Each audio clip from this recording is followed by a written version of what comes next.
सारी सरकार कह रही है, सब लोग कह रहे हैं कि भाई आप आइए, बात करिए, चर्चा करिए, एक एक बिंदु को उठा के चर्चा करो, लाइव टेलीकास्ट करवा दो। आप सही कह रहे हो कि सरकार सही कह रही है, ये हम मांग क्यों नहीं करते?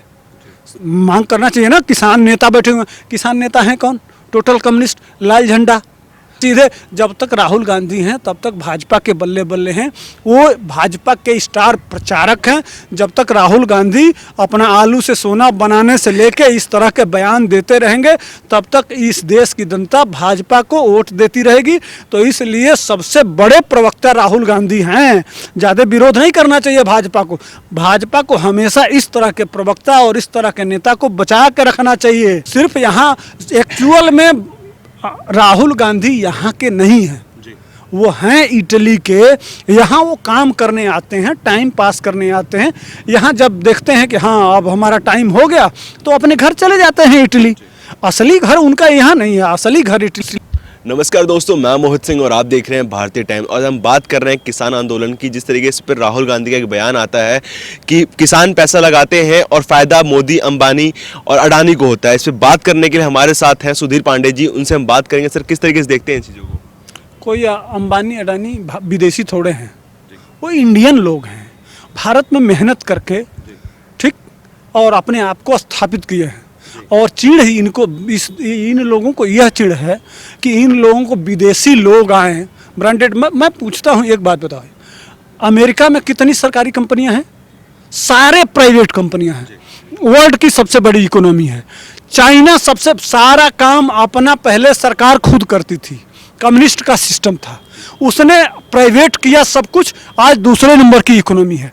जापान की सारी कंपनियां प्राइवेट हैं जो दुनिया में धूम मचाई हुई है। आज भारत में अगर इसी तरह की, जिस तरह से जापान, चीन, America, Italy, France, Norway, Sweden, Denmark, इन देशों में प्राइवेट कंपनियां आज वर्ल्ड की टॉप कंपनियां हैं। और यह अगर दुनिया के विकसित देशों में अपने आप को स्थापित किए तो किस आधार पर किए? वहाँ की इसी तरह की बड़ी कंपनियों ने योगदान किया, वहाँ लोगों को रोजगार मिला, काम मिला। और वो हर फील्ड में, चाहे वो कृषि का क्षेत्र हो, चाहे वो रक्षा का क्षेत्र हो, चाहे वो एजुकेशन का क्षेत्र हो, जो भी भारत की मूलभूत जरूरत है उसमें प्राइवेट, इन देशों में प्राइवेट पार्टनर आए और इस देश को आज ग्लोबली हब बना दिए और वह वर्ल्ड के सबसे सुपर पावर देश बने। उसी तरह से मोदी जी इनके माध्यम से इस देश को ऐसे स्थान पे ले जाना चाहते हैं कि हमारे पास स्किल है, टैलेंट है। हमारे देश के इंजीनियर, डॉक्टर और वैज्ञानिक जाके इन विदेशों में सुपर पावर बना दिए हैं, इतने शक्तिशाली बना दिए हैं, इतने ताकतवर बना दिए हैं कि उनको वहाँ न जाना पड़े। यहीं वह इतना मजबूत करें इस देश को कि यह देश सुपर पावर बन जाए। राहुल गांधी का कहना है कि वो किसान के साथ हैं, तो इतने एक महीने से कहाँ गायब थे वो भाई पिछले गृह मंत्री जी ने कहा था कि एक साल में 240 बार विदेश दौरे पे गए, वो भी बिना एसपीजी को बताए।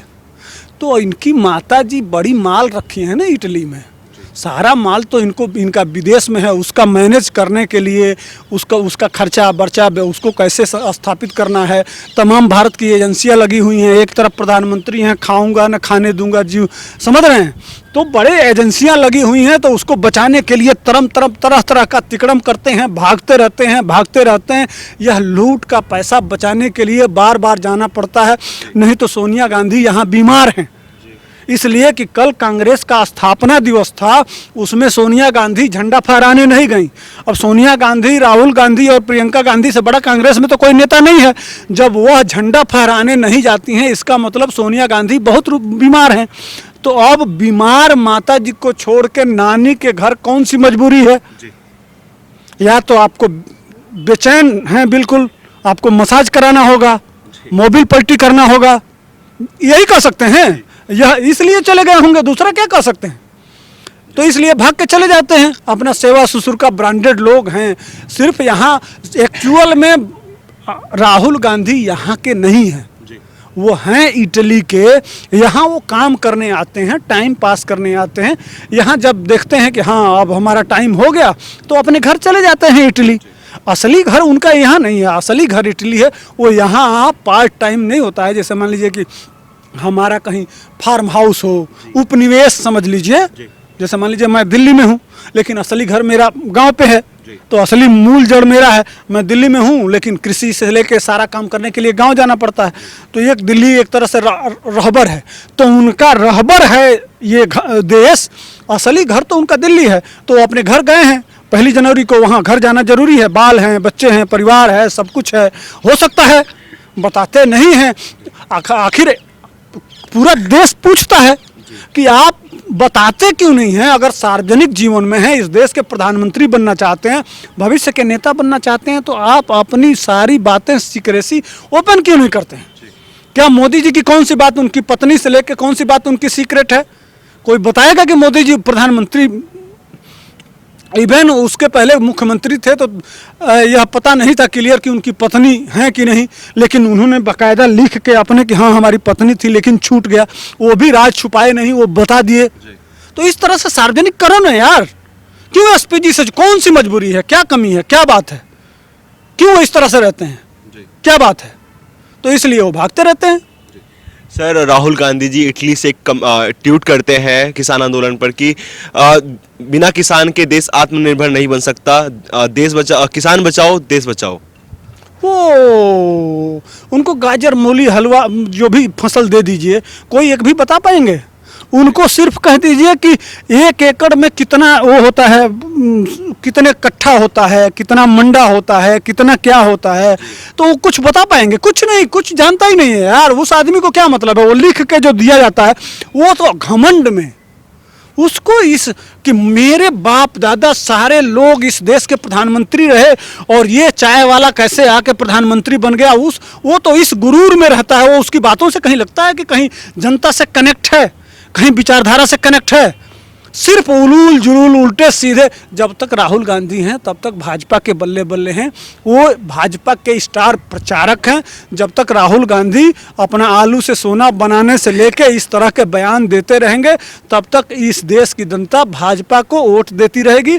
तो इसलिए सबसे बड़े प्रवक्ता राहुल गांधी हैं। ज़्यादा विरोध नहीं करना चाहिए भाजपा को। भाजपा को हमेशा इस तरह के प्रवक्ता और इस तरह के नेता को बचा के रखना चाहिए, इसलिए कि जब जिस सीट पे वो प्रचार करते हैं वो हार पक्का है। जहां मैं बिहार में देख लीजिए, बिहार में जहां जहां चले गए वहां हार तय कर गए।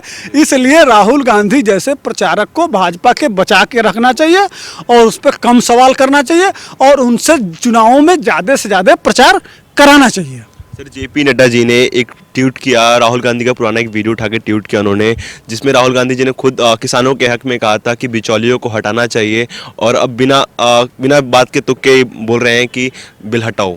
ये सब चीज़ें देखिए बेमानी है। ये जो आंदोलन है वो शुरू में ही यह प्लान बना के चला कि हमको इस बिल को हटाना है। वो बिल से कोई मतलब नहीं है, बिल का इशू नहीं है, बिल की बात नहीं है, बिल का चर्चा नहीं है। आप लोग क्यों इस तरह से ये सब बातें उठाते हैं? किसान आए ही हैं दंगा फसाद, बवाल, मारकाट, देश में अराजकता। बिल से क्या मतलब है? क्यों कह रहे हैं? वो चर्चा नहीं करते, एक एक बिंदु पे उठा के मांग करते। 8-9 बातें जो महत्वपूर्ण थी उसको सरकार मानने के लिए तैयार है। कल भी कह रहे थे, मोदी जी भी कह रहे हैं, सारी सरकार कह रही है, सब लोग कह रहे हैं कि भाई आप आइए, बात करिए, चर्चा करिए, एक एक बिंदु को उठा के चर्चा करो, लाइव टेलीकास्ट करवा दो। आप सही कह रहे हो कि सरकार सही कह रही है, यह मांग क्यों नहीं करते? मांग करना चाहिए ना। किसान नेता बैठे हुए, किसान नेता हैं कौन? टोटल कम्युनिस्ट, लाल झंडा का कैरेक्टर जानते ही हैं। दंगा बवाल फसाद, जितने ये वामपंथी, जितने ये माओवादी, आतंकवादी, जिहादी, दंगाई, सरचिल इमाम, उमर खालिद, बरबरा राव, समझ रहे हैं? ये तो इनके द्वारा यह प्रायोजित है यह आंदोलन। तो ये एक तरह से देश में अराजकता, यह आंदोलन नहीं है, देश को मजबूर करके इसके बढ़ते हुए विकास को कमज़ोर करना है ताकि मोदी किसी तरह से बदनाम हो। इसलिए कि मोदी 16 घंटा से 18 घंटा लगातार काम कर रहे हैं। यह देश कोरोना से निकल के बाहर निकल गया है और एक स्टेबल इकोनॉमी भारत की हो गई है। अब यहाँ से इसको फ्लाइट लेना है, उड़ना है, उसको रोकने के लिए यह सारा आंदोलन है। जितने ये दिल्ली दंगे से लेके, चाहे वो जोगेंद्र यादव, वह जानते ही हैं, वो सही उसमें भी शाहीन बाग में भी था वो आदमी, जितने माने जिनको वोट नहीं मिला, जिनको जनता पूछ नहीं रही है, जो बहिष्कृत हैं, जिनको जनता नकार चुकी है, उनके द्वारा ये प्रोपगंडा फैला के, चूँकि पंजाब में भाजपा का बेस नहीं है, वहाँ वह साथ मिलकर लड़ती है अकालियों के, तो कांग्रेस, कम्युनिस्ट, अकाली और केजरीवाल जानते हैं कि यह पंजाबियों को अच्छे तरह से इस बिल के बारे में समझा नहीं पाएंगे, इसलिए वह सबसे बढ़िया फील्ड मिला इनको और उस कमज़ोर नस का फ़ायदा उठा के यहाँ यह सिख भाइयों को लेके आए हैं। 84 के दंगा के तरह से उनको मरवाएंगे, लेकिन भारत सरकार बहुत शांति के साथ, बड़े इत्मीनान के साथ अपना काम कर रही है और इनको धीरे धीरे समझाने का व्यवस्था करेगी और यह इत्मीनान से अपने घर जाएंगे। इनके साथ कोई अत्याचार, कोई प्रताड़ना नहीं होगा। धन्यवाद।